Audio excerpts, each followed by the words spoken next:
Poder mirar a los ojos de ustedes, mis compatriotas.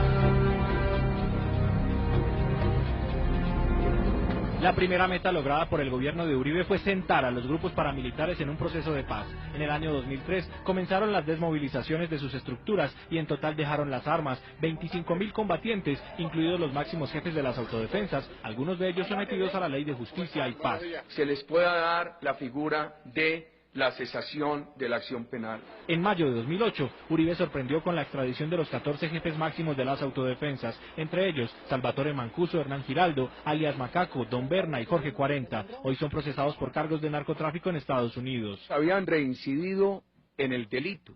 Desde octubre de 2002, el país vio el regreso del ejército de manera permanente a las carreteras, se reactivó la circulación de carga y pasajeros, revivió el turismo y se redujeron fenómenos como las pescas milagrosas o bloqueos de vías por parte de la guerrilla. Los ciudadanos salieron de las ciudades y parecía la liberación de un secuestro colectivo.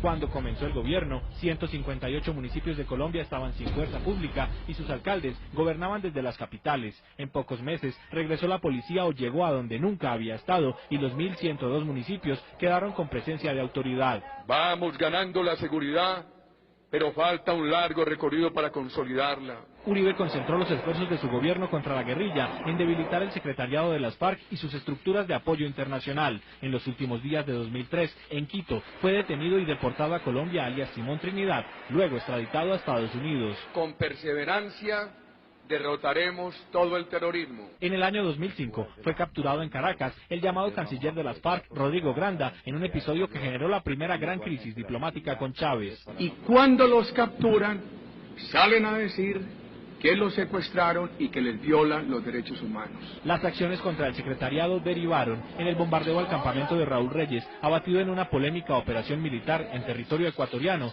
el 1 de marzo de 2008. El barbuchas que queríamos ya lo tenemos. Asumo la responsabilidad total de los hechos. Los golpes a las bandas del narcotráfico y a los nuevos capos estuvieron marcados por la captura de Diego León Montoya, alias Don Diego, a manos del ejército en Valle del Cauca en 2007, y de Daniel Rendón Herrera, alias Don Mario, año y medio después en Urabá, en una acción de la policía. Uno de los narcotraficantes y criminales más temibles del mundo fue capturado en la selva colombiana. El gobierno Uribe extraditó a 1.144 personas por delitos de narcotráfico, entre ellos los últimos grandes capos, los hermanos Gilberto y Miguel Rodríguez Orejuela, en 2004 y 2005. En 2009 Uribe negoció y firmó con Estados Unidos un acuerdo de cooperación militar basado en el apoyo mutuo contra el narcotráfico que permitió la instalación de efectivos de Estados Unidos en 7 bases colombianas. Podemos demostrar nosotros que no son bases norteamericanas.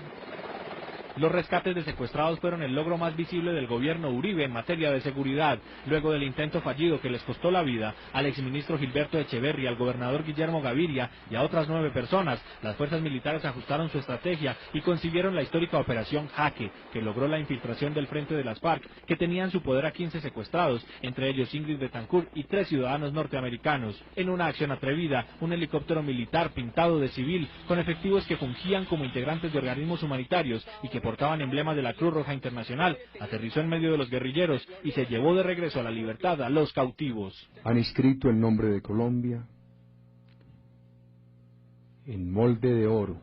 La experiencia de la Operación Jaque fue aplicada 2 años después en la Operación Camaleón, que consiguió el rescate de 4 uniformados, incluido el general de la policía Luis Mendieta, operaciones reconocidas en el mundo y realizadas sin el uso de armas de fuego. Buscando la libertad de quienes siguen allá torturados. En los últimos días del gobierno, las acciones se enfocaron contra el máximo jefe de las FARC, Alfonso Cano, y sus anillos de seguridad en zona del sur del Tolima.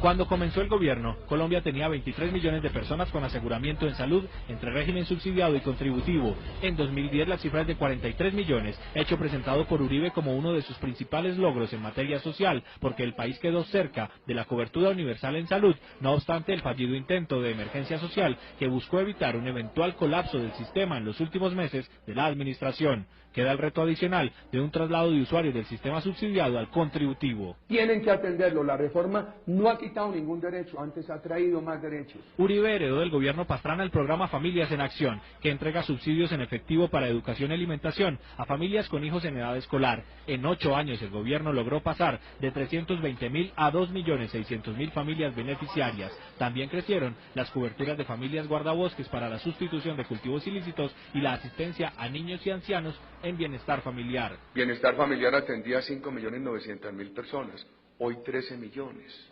Uribe reclamó como suyo el logro en aumento del crédito hipotecario. La entidad estatal Fondo Nacional de Ahorro creció en presupuesto y en desembolsos, entregó 250.000 créditos, casi el doble que en el resto de su historia.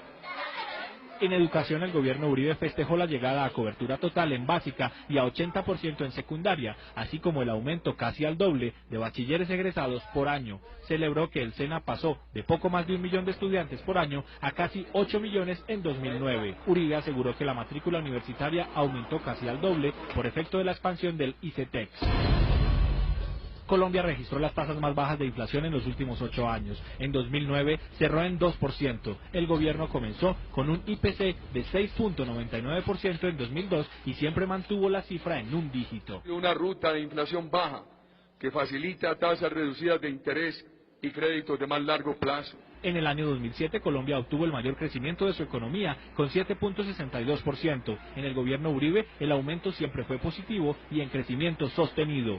El año pasado, con crisis de por medio, logró ser de 0.4% en contra de todos los pronósticos. Yo no veía posibilidades al hablar con los economistas de que nuestra economía después de esta crisis se recuperara tan rápido. Uribe señaló que la estrategia para enfrentar la crisis fue otro de los logros económicos de su gobierno. Resaltó que el embate no trajo como consecuencia la desafiliación a la seguridad social, indicador clave de resistencia. El gobierno reportó que en los 8 años la tasa de inversión se mantuvo por encima de 25% y que el año 2008 tuvo cifra récord con más de 10.500 millones de dólares de inversión extranjera directa. Un ambiente de crecimiento económico. El TLC con Canadá, firmado y ratificado, es el principal logro del gobierno Uribe en comercio exterior. Quedó suscrito y en proceso de ratificación el tratado con la Unión Europea y engavetado el acuerdo comercial en el Congreso de Estados Unidos. Ojalá en enero, como nos ha dicho el gobierno norteamericano, se ratifique el tratado con los Estados Unidos. Como un logro de la Ley de Justicia y Paz, consideró Uribe el registro de 300.000 víctimas que reclamaron sus derechos ante la Comisión Nacional de Reparación y Reconciliación. En 2009, el gobierno comenzó el pago de indemnizaciones por vía administrativa con un presupuesto de 100 millones de dólares. En 2010, la suma es de 150 millones de dólares. A la Ley de Justicia, Paz y Reparación hay que darle tiempo para que madure. El gobierno Uribe dejó asegurada la financiación del Metro de Bogotá, puso en marcha sistemas de transporte masivo en 9 ciudades e impulsó la ampliación de Transmilenio en Bogotá. Pasamos de 34 kilómetros de Transmilenio en Bogotá a 84. Mantener la confianza de los ciudadanos en su país fue el principal empeño del gobernante de mayor duración en la historia reciente de Colombia. Un colombiano cuya única virtud es amar entrañablemente a la gran patria colombiana. 8 años del gobierno Uribe. Gran especial de noticias RCN. Las promesas incumplidas. El viernes. Y el sábado 7 de agosto, espere en Noticias RCN el cubrimiento total de la posesión de Juan Manuel Santos.